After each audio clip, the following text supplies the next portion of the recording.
collagen ဟာတကယ်ကောင်းသလားမကောင်းဘူးလားကျမကြီးတွေ့ရောတကယ်ကောင်းလားမကောင်းဘူးလားကြည့်ကြရအောင် collagen ဟာဆိုရင်လက်သေးအတွက်ကောင်းတယ်စပင်းအတွက်လည်းကောင်းပါတယ်အသားရည်အတွက်လည်းကောင်းပါတယ်တကယ် collagen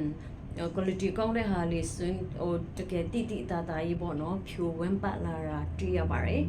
ဒါမဲ့ဘာဖြစ်လို့တကယ် beauty doctor တွေကဒီဟာကိုအမဲဆွဲမသုံးတာလဲဆိုရင်တော့ကျမရဲ့အတွက်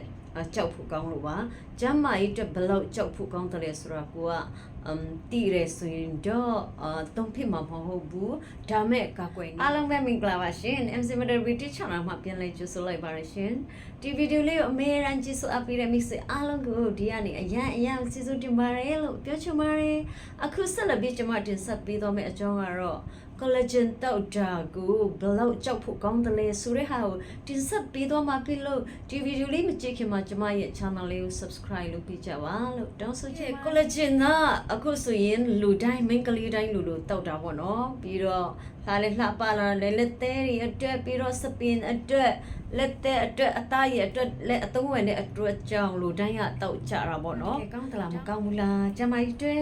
ရောတကယ်ကောင်းလားမကောင်းဘူးလားကြည့်ကြရအောင် collagen ဟာဆိုရင်လက်သေးအတွက်ကောင်းတယ်စပင်အတွက်လည်းကောင်းပါတယ်အသားရည်အတွက်လည်းကောင်းပါတယ်တကယ် collagen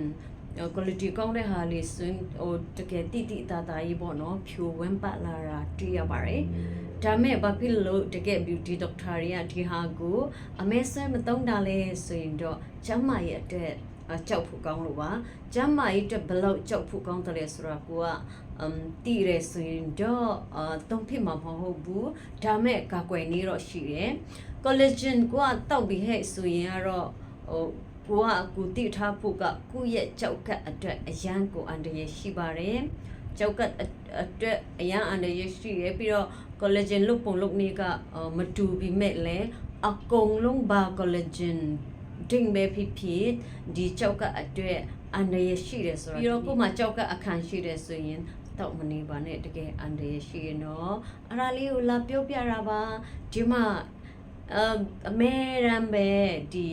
beauty နဲ့ပတ်သက်ပြီးအသားရည်နဲ့ပတ်သက်ပြီးမျက်နှာနဲ့ပတ်သက်ပြီးတကူလုံးအိုမင်းရောင်ရည်ချင်းနဲ့ပတ်သက်ပြီးတော့ဝေချဖို့အတွက်ကွာတောက်မဲ့ဟာလေးတွေလည်းတကယ်အလွယ်ကူနီးစနစ်လေးနဲ့အမေရန်တင်ဆက်ပေးသွားမှာဖြစ်လို့ဒီဗီဒီယိုလေးကိုမစ်စေအထက်ကြည့်ရှိမယ်ဆိုရင် like share subscribe မမေ့နဲ့နော်ဒီမှာကျွန်မဆိုရင်အရင်တစ်ပတ်တုန်းကလုပ်တဲ့ဟာဒီမှာတောက်တာဟုတ်တယ်ကျွန်မကတော့ကိုယ့်ရဲ့အဆိုင်လက်ရှိတယ်ဒါမှကိုအာနီတင်လေးကိုကအချင်းကိုနည်းနည်း short ထားတယ်အချင်းကိုနည်းနည်း short ပြီးမှ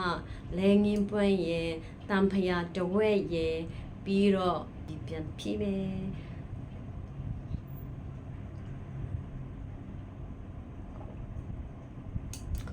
collagen တောက်တာထက်လိမ့်ဒီလိုမျိုးတောက်တာပိုကောင်းတယ်ဒီဟာကြတော့တကူလုံးမကောင်းတဲ့အစီကိုလည်းဖယ်ပြီးတယ်အသားရည်ကိုလည်းလှအောင်လုပ်ပြီးတယ်ကိုခန္ဓာရဲ့ယောဂပိုးမကောင်းတဲ့ဟာကိုလည်းသူကဖယ်ရှားပြီးတယ်ပြီးတော့ဘာလဲကိုရဲ့မတန့်ရှင်းတဲ့ဟာတွေပြီးတော့အနာလေးတွေလည်းသူကချက်အောင်လုပ်ပြီးတယ်ပြီးတော့တွေးလေပတ်မှုလဲမှန်အောင်လုပ်ပေးတဲ့အတွက်ကြောင့်ပြီးတော့တဘာဝကျမ်းမာလေးတွေနဲ့ကိုက်နေတဲ့ဟာလေးတွေလည်းတောက်ရင်အသားရည်ဝမ်းလာပြီးမှစူပြီးလာတယ်ကျမ်းမာရေးအတွက်လည်းကောင်းလာတယ်အဲ့လိုမျိုးအများကြီးရှိရနော်ကျမတော့ကအဲ့လိုမျိုးတလေးကိုတုံးတဲ့ဟာ10မျိုးလောက်ရှိတယ်ကျမကျတော့အရန်လှချင်တာတဲ့အဓိကကျမ်းမာရေးအတွက်ဘာကောင်းလဲဒီကျမ်းမာရေးအတွက်ကောင်းတဲ့ဟာလိုက်ဆိုင်နဲ့အသားရည်လည်းတဖြည်းဖြည်းနဲ့လှလာမှာဟုတ်တယ်အဲ့ဒါကြောင့်မကြောက်ပါနဲ့ကိုကျမကြီးလည်းကောင်းအောင်တောက်မယ်ပြီးတော့အသားလေးတွေလည်းဖြူဝန်းလာမယ်စင်ဘလောက်ကောင်းမလဲနော်အဲ့ဒါကြောင့် collagen ကမတောက်နိုင်တဲ့သူတွေပြီးတော့အမေရန်တောက်ပြီးမှကြောက်ကဖြစ်ရမှာကြောက်တဲ့လူတွေပြီးတော့တချို့ collagen အမေရန်တောက်တဲ့သူတွေကျတော့အသက်